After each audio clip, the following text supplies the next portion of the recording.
South Dakota finds itself in yet another fight against an invasive species, only this time it's in the water. Last year we were talking about the emerald ash borer and how it would damage tens of thousands of ash trees in our area.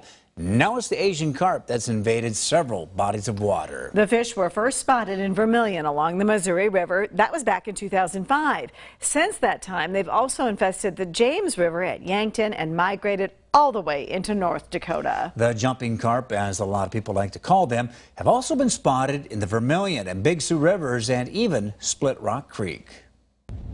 Remember this video KELOLAND News shot near Vermilion when the Asian carp first invaded the Missouri River? They were jumping all over the place. Who could forget the one that jumped right into the boat, into the bucket, in front of our cameras? They may be entertaining to watch, but wildlife officials say they're hazardous to boaters and kayakers and have a negative ecological effect on other fish. Since 2005, the Asian carp have been on the move. And they've been slowly working their way up our tributaries, and now they've made their way all the way up the Big Sioux River to Sioux Falls. B.J. Shaw is one of two invasive species biologists in South Dakota.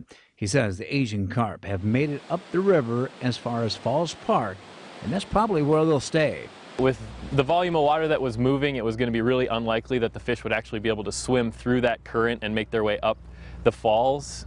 The only real possibility for them to get around is in an event where the flood is substantially higher probably than what we saw this spring, which is very, very unlikely. Penny Bennett of Brandon and her friend have been out kayaking the Big Sioux today. She never saw any, but her son did a few days ago. They were flying at him everywhere when he was trying to get in and out of his canoe, particularly his kayak. And that's probably where they'll stay too because of the dam. Shaw says the only way for the fish to possibly migrate any farther north is if an angler physically removes them and transports them somewhere else. The biggest advice we have for our anglers is not to move any live fish between water bodies. But because they're here, Bennett may soon see them as she navigates down the Big Sioux. It would be nice to not have them here because it was a great ride today. We had a beautiful day. Nothing jumping in our kayak, so. Now, the younger ones could also be mixed up with minnows. So if you are fishing with minnows and are done for the day, they're asking you to dump your minnows on dry land, not into bodies of water.